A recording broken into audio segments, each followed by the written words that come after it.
Hello students, now we will discuss about the reflex action. What happens in reflex action? Reflex action कब काम करता है? Reflex action basically होता क्या है? Reflex होता क्या है? Reflex is the sudden action in response to something in the environment. मतलब अगर हम कोई गलत है हॉट प्लेट रखा हुआ है and suppose we touch that object, तो हम तुरंत अपना हाथ उसे रिमूव कर लेते हैं, ठीक है? तो ये क्या है? It is a sudden action in response to what is reflex? It is the sudden action in response to something in the environment. ठीक है, जैसे अगर हमने जो इसके पहले नर्वस सिस्टम में जब हम पढ़ रहे थे तो हमने ये देखा था कि न्यूरॉन्स जो होता है कैसे मैसेज को, जो न्यूरॉन्स की जो डेंड्राइट्स होते हैं दे हैज द रिसेप्टर्स, तो रिसेप्टर्स क्या होते हैं? वो स्टिमुलस को रिसीव करते हैं। सपोज मान लो हम कोई हॉट ऑब्जेक्ट छू रहे हैं और हम अगर उस प्रोसेस से जो पहले हमने पढ़ा है उस हिसाब से हम देखेंगे अगर मैसेज जो है हमारे ब्रेन तक जाता है फिर ब्रेन उसको रिस्पॉन्ड करता है, तो देखिए कैसे होता है प्रोसेस। तो जो न्यूरॉन्स होते हैं उनके डेंड्राइट्स रिसीव करते हैं रिसेप्टर्स इंफॉर्मेशन को, फिर सेंसरी न्यूरॉन्स वो ब्रेन तक जाता है। अब ब्रेन क्या होता है? ब्रेन में थिंकिंग कैपेसिटी होती है, जो कि thinking is a very complex activity which is bound to involve complicated interaction of many nerve impulses from many neurons. ठीक है, ब्रेन क्या होता है? इट इज अ कॉम्प्लिकेट, मतलब it consist of thinking capacity.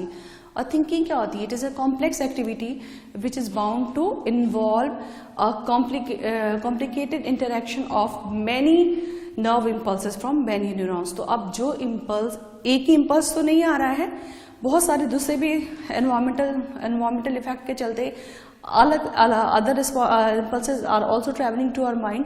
तो ब्रेन क्या हो रहा है? उन सब चीजों को एक साथ इंटरप्रेट कर रहा है। उसके बाद क्या हो रहा है?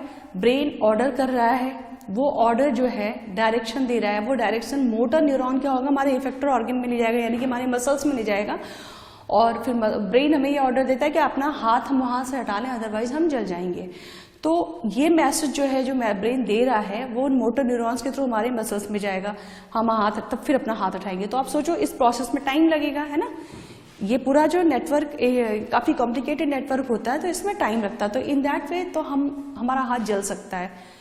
तो उसी के लिए nature has design a very special type of arrangement in our body, that is the reflex action. ठीक है, रिफ्लेक्स एक्शन बेसिकली कहाँ होता है? रिफ्लेक्स एक्शन में एक रिफ्लेक्स आर्क फॉर्म होता है जो कि स्पाइनल कॉर्ड में होता है। ठीक है, तो ये जो रिफ्लेक्स एक्शन होता है ना, it occurs at the level of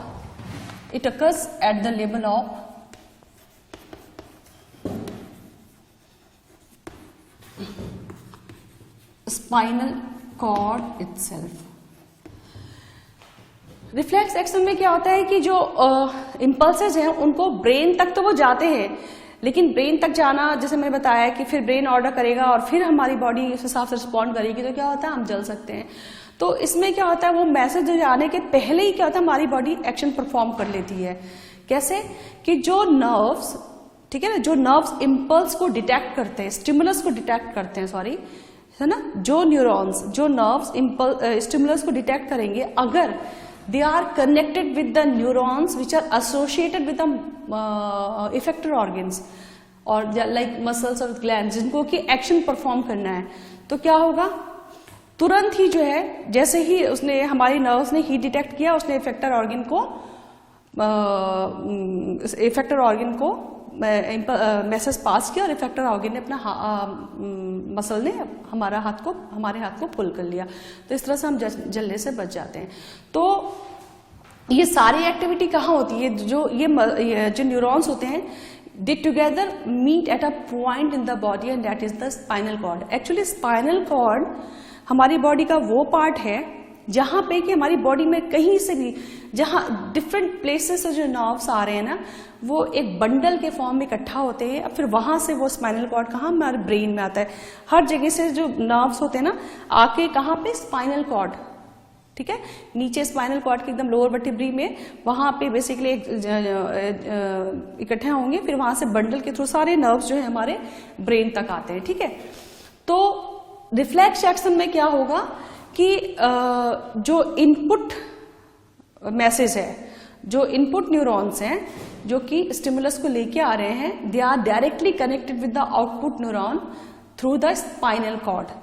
तो क्या होगा, सडन एक्शन हो जाएगा, लेकिन मैंने इसे बताया कि वो न्यूरॉन्स क्या होते हैं, वो ब्रेन्स तक भी आते हैं, तो वो इन्फॉर्मेशन क्या है हमारे ब्रेन तक भी जाएगी, तो हमें पता चलेगा कि हमने गर्म कोई हॉट ऑब्जेक्ट छुआ था, हमने हॉट प्लेट छुआ था, है ना। तो ठीक है, तो इस तरीके के एक्शन को, इस तरीके के एक्शन को we call the reflex action. Reflex action क्या होता है, it is the name given to the responses which is at the level of the spinal cord itself, and it is a rapid automatic response to a stimulus by an organ. Reflex action क्या होता है, it is a rapid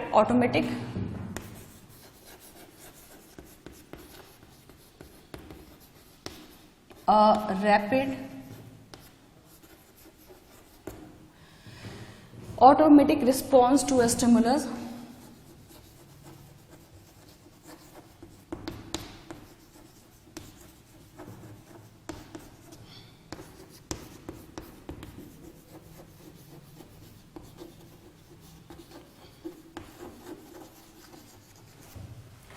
by an organ which does not involve the brain for its initiation, ठीक है, which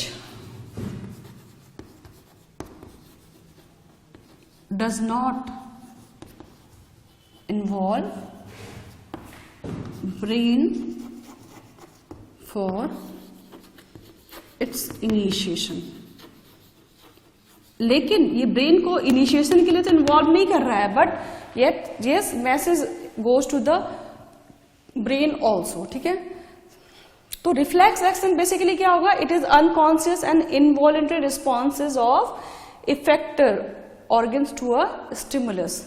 और क्या कह सकते हैं रिफ्लेक्स एक्शन को, कि they are, it is unconscious and involuntary responses of and unconscious and involuntary responses of effectors means muscles हैं, glands, ठीक है, to a stimulus। Effector organ क्या होते हैं, इफेक्टर ऑर्गन्स आर, मैंने पहले भी बताया है पिछले लेक्चर्स में भी, effector organs our muscles, may be muscles, they may be glands, gland से सिक्रेशन होता है हार्मोन्स वगैरह का, ठीक है। तो ये हो गया। अब जो पाथवे, ये जो नर्व्स, चाहे वो इनपुट नर्व्स हैं या आउटपुट नर्व्स हैं, यानी कि सेंसरी नर्व्स और मोटर नर्व्स, दे जो पाथवे वो अप्लाई, जो यूज करते हैं during this reflex action, that pathway is known as the reflex arc. The pathway taken by the nerve impulses in a reflex action is known as the reflex arc, ठीक है। तो reflex action के दौरान जो pathway, जो nerve impulses travel करते हैं, उसको क्या बोलेंगे, reflex arc. There is another term is the reflex arc। What is reflex arc? Reflex arc is the pathway taken by nerve impulses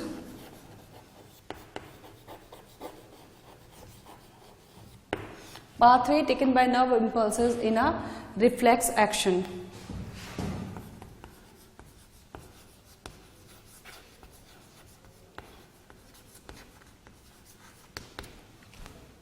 एक एग्जाम्पल के थ्रू हम आपको दिखाते हैं कि suppose any hot object is hot plate is kept there. This is a hot plate.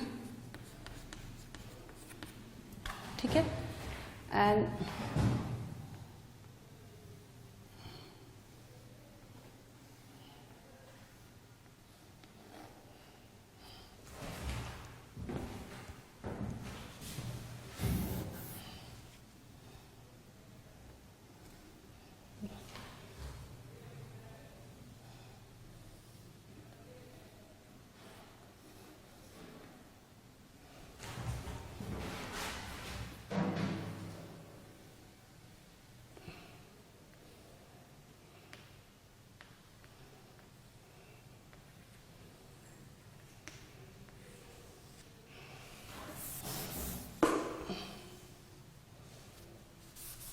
ये कोई object किसी हॉट ठीक है,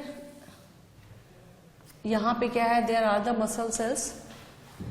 now there is the spinal cord present. ये स्पाइनल कॉर्ड के अंदर जो है, सपोज यहां पे दिस आर द, अब यहां से जो है हॉट ऑब्जेक्ट को टच करने का स्टिमुलस ये सेंसरी न्यूरॉन्स लेके आ रहे हैं. ठीक है, सेंसरी न्यूरॉन्स लेके आए और इन्होंने ये यहाँ पे स्पाइनल कॉर्ड में गया. स्पाइनल कॉर्ड में ही ये हो गया sensory. This stimulus is in the form of nerve impulses are travelled by sensory neurons. ठीक है, ये सेंसरी न्यूरॉन्स इसको लेके आ रहे हैं स्पाइनल कॉर्ड में. They meet at a point in the spinal cord and then it connects with the motor neurons. Motor neurons क्या होते हैं? They are attached with the muscles. They are attached with the muscles. तो ये suppose these are the muscle cells हैं. These are the muscle cells which get the message from motor neurons. Muscle cells get message from motor neuron. तो अब ऐसे दिखाते हैं impulses. मैं यहाँ से मोटर न्यूरॉन को इस कलर से दिखा रही हूँ. ठीक है, तो इस तरीके से इम्पल्सेस ट्रेवल कर रहे हैं. सेंसरी न्यूरॉन यहाँ लेके आया, फिर मोटर न्यूरॉन से ये क्या हो गया, दिस इज मोटर न्यूरॉन. और इन दोनों को कनेक्ट करने वाला जो न्यूरॉन होता है that is the relay neuron. ठीक है, this is the relay neuron. तो यहाँ पे हॉट ऑब्जेक्ट से हमने मोटर न्यूरॉन ने मैसेज, मोटर न्यूरॉन ये जो सेंसरी न्यूरॉन जो स्टिमुलस लेके आया, that stimulus is pass to motor neuron, and motor neuron it gave the message to muscle cells to pull the hand away from that hot object. ये हो गया reflex action. लेकिन क्या होता है कि रिफ्लेक्स एक्शन में message goes to the information goes to the brain also, लेकिन एक्शन पहले हो जाता है. ठीक है, तो this is very important point कि इन रिफ्लेक्स एक्शन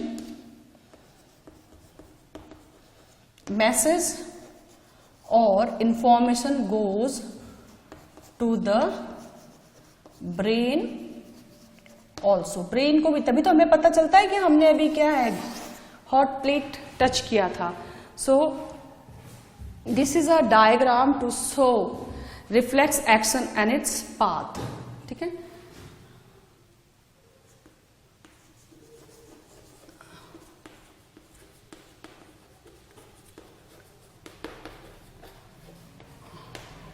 ठीक है. Now let's see a reflex arc. Reflex arc कहाँ बनता है? रिफ्लेक्स आर्क बनता है स्पाइनल कॉर्ड में. ठीक है, तो कैसे बनता है उसको हम एक डायग्रामेटिक व्यूज का भी देखते हैं. Heat, here I am showing reflex arc, diagram for the reflex arc. A reflex arc, यहां पे क्या होता है, heat is the stimulus. This heat is received by the receptor organs.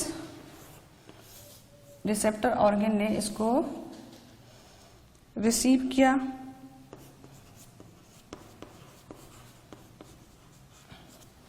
Receptors क्या होते हैं?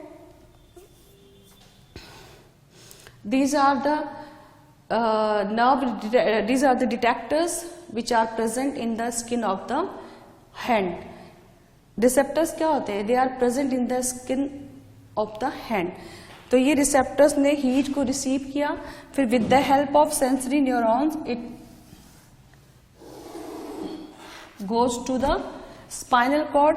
तो sensory neuron की help से ये stimulus जो है, ये impulses हैं, they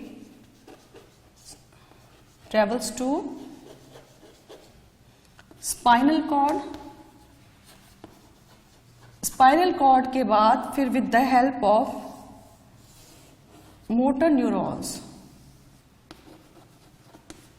मोटर न्यूरॉन्स के हेल्प से they are transmitted, they are conducted to the effector organ or the muscle of the arm.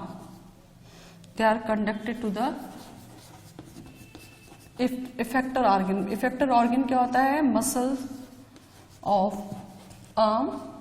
और फिर effector organ क्या करेगा? It will perform the response by lifting of hand. Effector organ will perform response by lifting hand. So this is how a reflex arc is formed and how the reflex action occurs. Now the next question is, how does the nervous tissue cause action?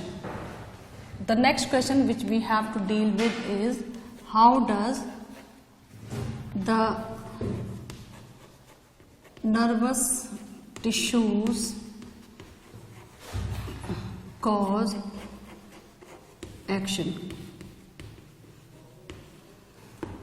हमने अभी तक पढ़ा कि neurons क्या करते हैं? They collect the information, they sends it around our body to the brain, then they are interpreted there by the brain, then the command is given by the brain, and this command is given to, is transported, is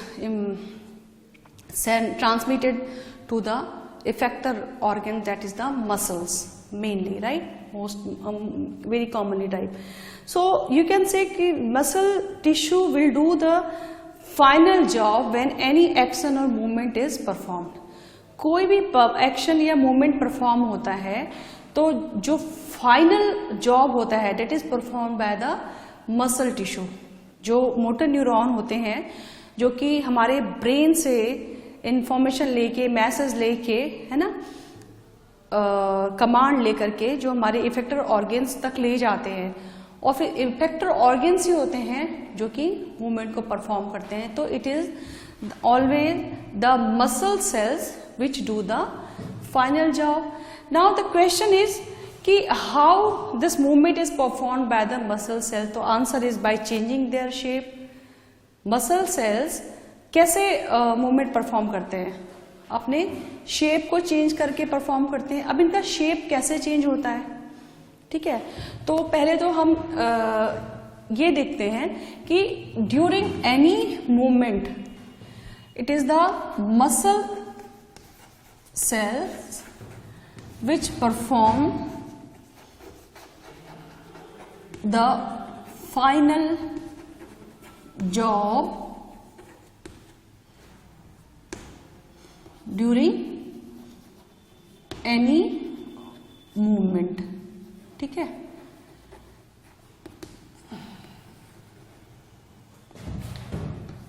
कैसे perform करते हैं? By changing their shape. How they perform this movement? By changing their shape. Now how, the next question is कि how this change in shape occur? Shape में change कैसे होता है? तो answer lies in the chemistry of the cellular components. ये जो change होता है शेप में, it is due to the, it occurs due to the change in the shape and the arrangement of the proteins which are present in the muscle cell. ठीक है, ये जो change होता है ना, ये कैसे होता है? एक्चुअली मसल सेल्स में कुछ स्पेशल प्रोटीन्स होते हैं which those proteins that they change their shape and arrangement in the cells in response to the nervous electrical impulses. ठीक है, तो कैसे ये चेंज होता है? by changing their shape. How this change in shape occur? How this change in shape occur? तो क्या होता है, मसल सेल्स क्या होते हैं? मसल सेल्स में have special proteins. They have special proteins which change their shape and arrangement,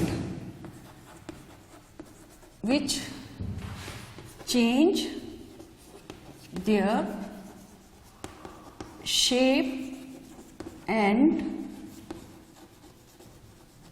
arrangement in response to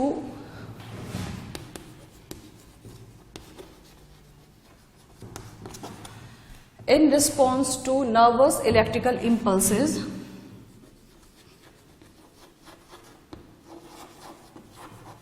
Nervous electrical impulses. ठीक है, and due to this new arrangement of the protein, they give the muscle different shape. अब क्या हो रहा है? Shape and arrangement change हो जा रहा है. तो due to this new arrangement, due to this new arrangement of this protein, give the muscle different shape.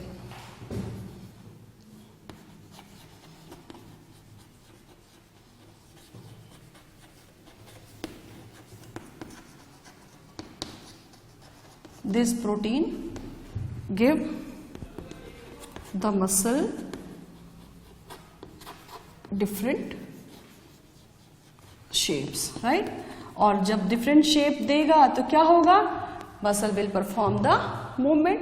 अब दो तरीके के मसल्स होते हैं जनरली. वॉलेंट्री मसल्स है, दो तरीके के मसल्स हमें पता है ना. वॉलेंट्री मसल्स आपने क्लास 9 में पढ़ा होगा. वॉलेंटरी मसल्स होते हैं और इनवॉलेंट्री मसल्स होते हैं,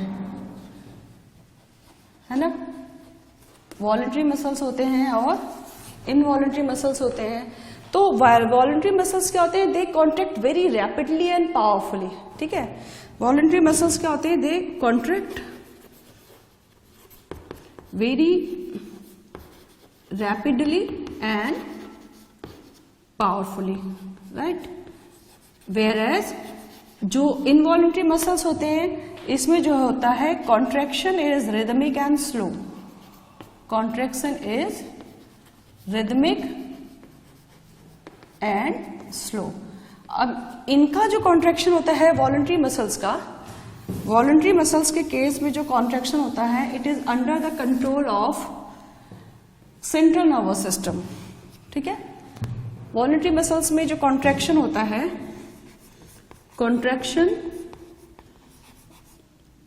is under the control of central nervous system. CNS stands for central nervous system. जबकि इसमें क्या होता है? Contraction is under the control of autonomic nervous system. तो आपने देखा कि कैसे नर्वस टिश्यू एक्शन परफॉर्म करता है. नर्वस टिश्यू एक्शन परफॉर्म करता है with the help of the muscle sales. Muscle cells कैसे एक्शन परफॉर्म करेगा? By changing its shape. Muscle cells change shape को चेंज कैसे करता है?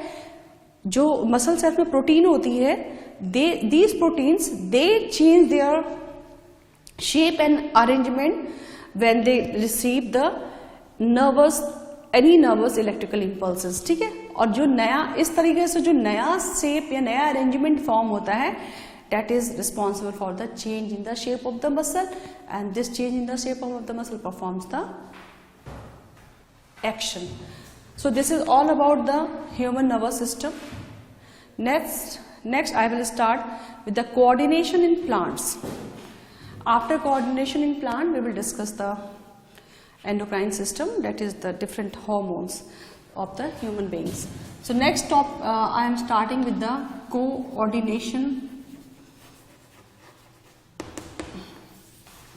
in plants. प्लांट्स में क्या होता है, अभी तक हमने पढ़ा है कि प्लांट्स में कोई नर्वस टिश्यू नहीं होता, कोई मसल नहीं होता, ठीक है। प्लांट्स में क्या होता है, they do not have any nervous system. Nervous system क्या होगा, इसमें एब्सेंट होगा।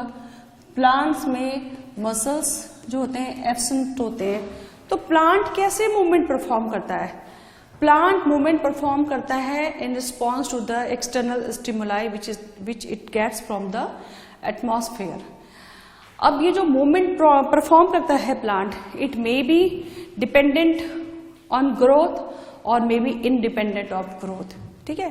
प्लांट चलता तो नहीं है, आपने देखा होगा प्लांट चलता नहीं है, ठीक है। So sometimes plant show it's movement by showing it's growth, right, and sometimes plant show it's movement by changing its direction, ठीक है।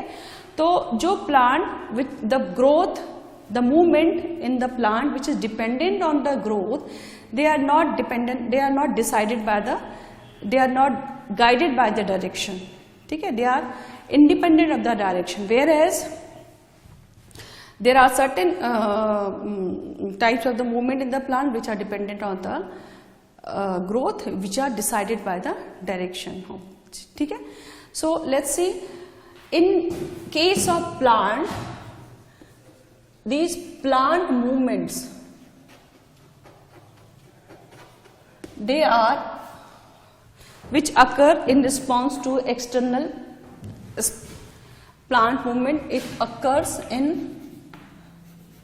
response to external stimuli, right? Or this plant movement, they may be, they are of two type. They may be dependent on growth. First type is dependent on growth, or the movement may be independent of growth,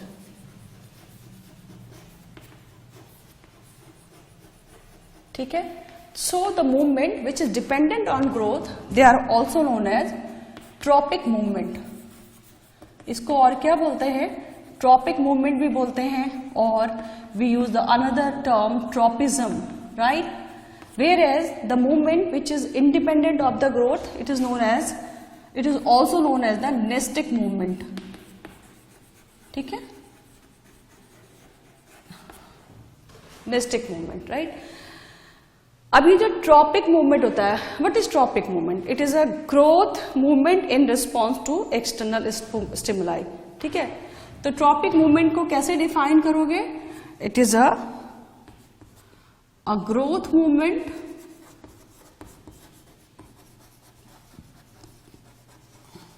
in response to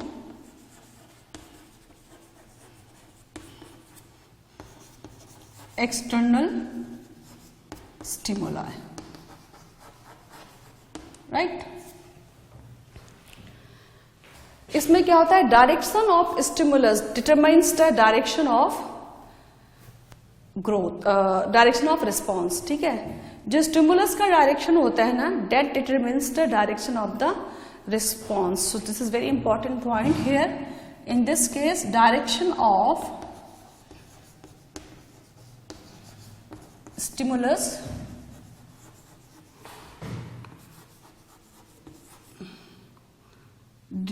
direction of stimulus determines the direction of response, ठीक है। जो stimulus, जिस direction से stimulus plant receive करेगा, उसी direction में it will show it's response, ठीक है।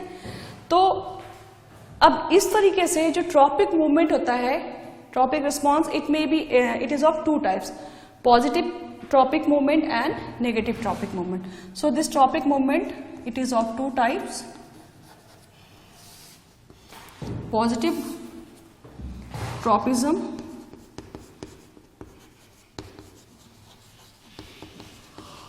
and negative tropism.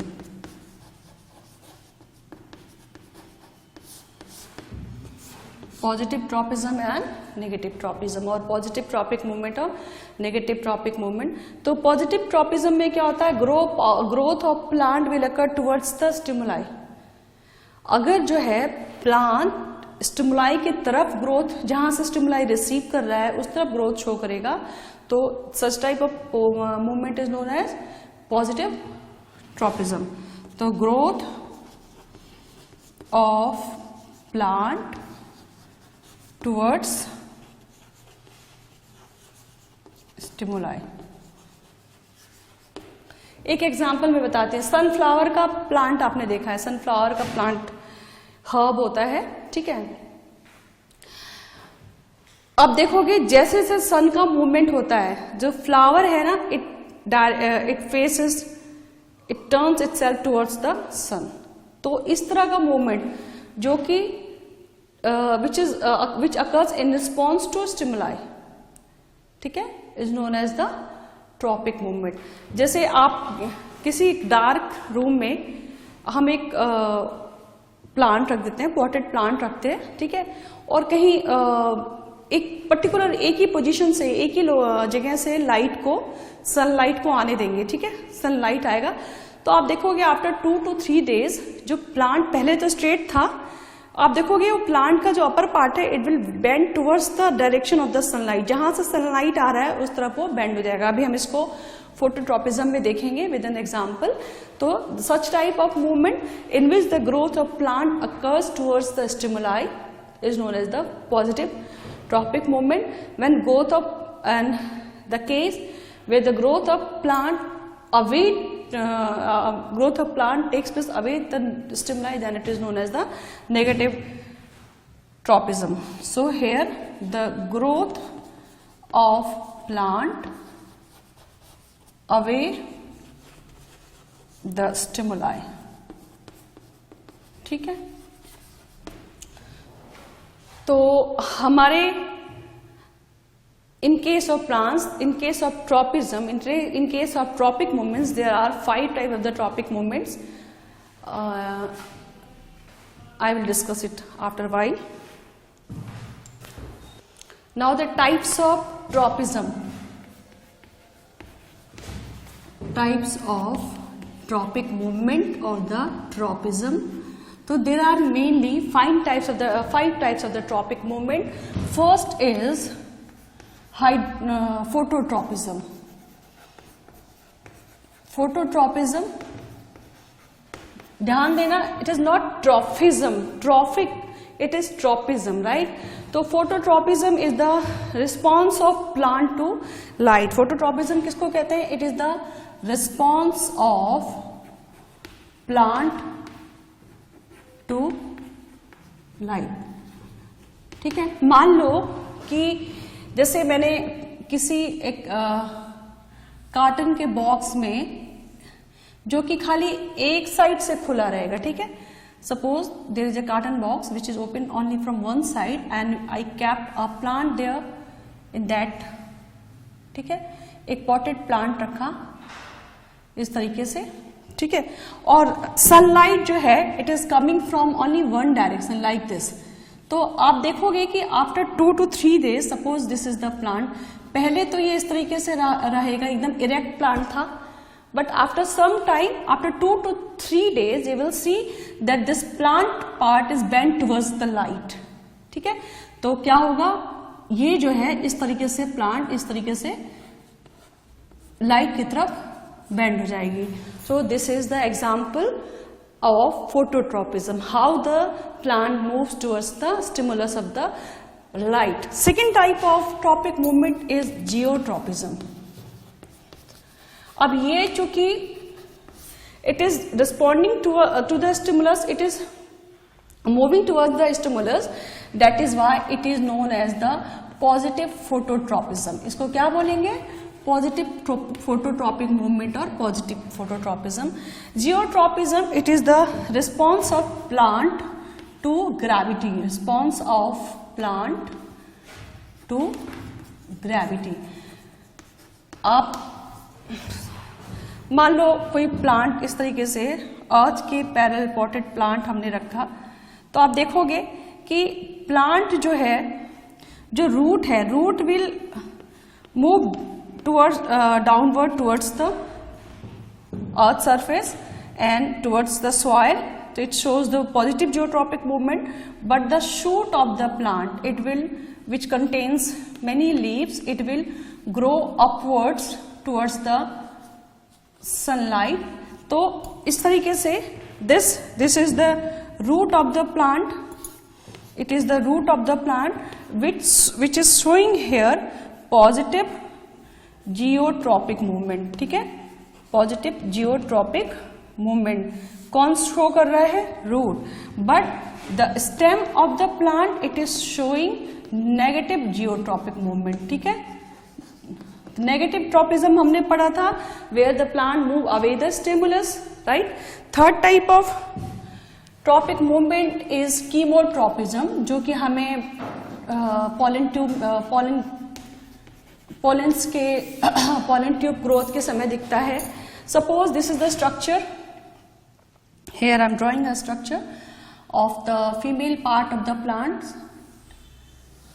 ठीक है, लाइक दिस. ये जो है this is the stigma. Stigma के ऊपर क्या होता है? बहुत सारे पॉलन आकर के कलेक्ट हो जाते हैं. Like this pollen, they accumulate over the stigma for pollination. Out of those pollens, few pollens, they are able to send their pollen tube inside this. This is the stigma of the plant. This is style and this swollen part is ovary. Ovary के अंदर क्या होता है? Ovary के अंदर ovule होता है. तो suppose this is the ovule I am drawing here.